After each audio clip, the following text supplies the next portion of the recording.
ये my mute wife का part 4 है। अगर आपने इससे पहले के वीडियो नहीं देखे हैं तो आपको वो पार्ट्स मेरे चैनल पर मिल जाएंगे। वहाँ पर गुमनियान आता है और सानी को स्टूपिड कहके वो उठाता है। सैन कहती है गुमनियान ये तुम क्या कर रहे हो। गुमनियान कहता है तुम जानते हो ये मेरी कौन है, तभी तुमने इसे बुली किया और जिसने भी मेरी वाइफ को बुली किया या टच किया वो कल से यहाँ आने की जरूरत नहीं है। वो तीनों सिक्योरिटी गार्ड सॉरी करने लगते हैं और सैन से कहते हैं मिस आप कुछ बोलिए ना, तो वो उन्हें डांट देती है। सिक्योरिटी गार्ड फिर सैनिक से हेल्प करने के लिए कहते हैं लेकिन वो भी कुछ भी नहीं होता। उसके बाद गुमनियान सैनिक को अपने ऑफिस रूम में लेके आता है और गुस्से से कहता है तुम्हें नहीं पता तुम्हें क्या करना चाहिए था उस समय। यहाँ की बॉस है कि वो सैनसी सैनिक पेज पर राइट करके उसे थैंक्स बोलती है और उसे कहती है क्या तुम वो फैमिली को जाने दोगे, मैं कभी वो सिर्फ फैंग से बात नहीं करूंगी। गुमनियान तो बहुत गुस्से में आ जाता है और सैनिक को पुश करके कहता है तुम क्या अभी भी उस सिर्फ फैंग को लाइक करती हो। सैनिक सोचती है नहीं, पर मैं तुम्हें कैसे वो समझाऊं। गुमनियान उन सिक्योरिटी गार्ड से कहता है जो पीछे पीछे आ गए थे, कहता है क्या तुम लोग मरना चाहते हो। सैनसी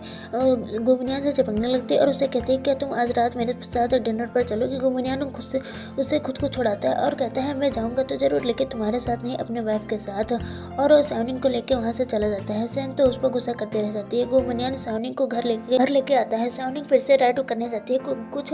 गुमनियान उसे रोक के कहता है तुम्हें कुछ भी मुझे एक्सप्लेन करने की जरूरत नहीं है, मैं जब भी तुम्हें कुछ पूछूं तो तुम अपना सर सिर्फ हाँ या ना में हिला देना। सैनिक सोचती है मैं उस स्टीफन को लाइक करती हूँ या नहीं मुझे नहीं पता। गुमनियान उसका फेस पकड़ के कहता है तुम डर रही हो, मेरी तरफ देखो, तुम्हें गिल्टी फील करने की जरूरत नहीं है, तुम मत भूलो कि मैं तुम्हारा फैंसी हूँ। और उसे पकड़ के किस कर लेता है। सैनिक के टॉप को भी फाड़ देता है और उससे पूछता है तुम रो क्यों रहे हो। सैनिक वहाँ से भागने लगती है लेकिन डोर ओपन नहीं हो रहा था। गुमनियान उसके पास आके कहता है उसे बच के भाग नहीं सकती, तुम मेरे परमिशन के बिना यहाँ से नहीं जा सकती।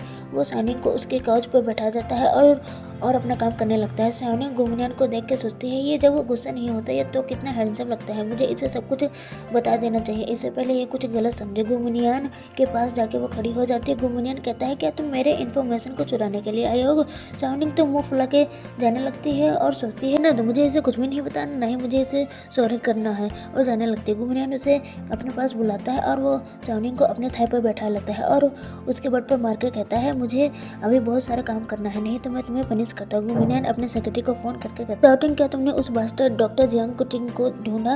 सेक्रेटरी कहता है मास्टर मुझे डॉक्टर जियांग टिंग मिल गया है, क्या मैं उसे अभी लेके आऊँ। गुमनियान कहता है हाँ अभी लेके आओ, उस डॉक्टर के तो मैं गर्दन काट दूंगा, उसने मेरी सियांग को कंपनी में अकेला छोड़ दिया। उसके बाद गुमनियान अपना कोट निकाल के सैनिक को देता है और कहता है मैं नहीं चाहता कोई और मेरी वुमन को इस तरह देखे। भी सेक्रेटरी डॉक्टर को लेके आ जाता है। डॉक्टर कहता है मास्टर मिस ने ही मुझे आपके पास ले जाने के लिए कहा था, मिस मुझे ब्लैकमेल कर रही थी, अगर मैं उन्हें नहीं लेके जाऊंगा तो वो अपने बच्चे को भूखा रखकर मार डालेंगे। गुमनियान डॉक्टर को थप्पड़ मार लगाता है और उसे कहता है तुम इसे कंपनी में ऐसे ही छोड़ के मजे करने के लिए चली गई, तुम्हें पता है ये कितनी देर तक लॉन्च में बैठी रही। तो डॉक्टर कहता है आपके कंप्यूटर में तो कैमरास कनेक्टेड है, तो आप खुद इसको पिक करने के लिए क्यों नहीं है। सैनिक सोचती है कि वहाँ पर कैमरा लगे हुए, तो गुमनियान सब कुछ जानते हुए भी मेरे पास नहीं है। गुमनियान सैनिक से कहता है तो तुम क्या मुझसे हेट करने लगी, तुम मुझे हेट नहीं कर सकती, मैंने तुमसे पहले ही कहा था तुम मेरे लिए सिर्फ एक खेलने की चीज हो, मैं जो चाहूँ तुम्हारे साथ कर सकता हूँ, तो तुम्हारा मुझ पर गुस्सा करने की परमिशन नहीं है। सैनिक गुस्से से गुमनियान को खींच के थप्पड़ मारती है। गुमनियान गुस्से से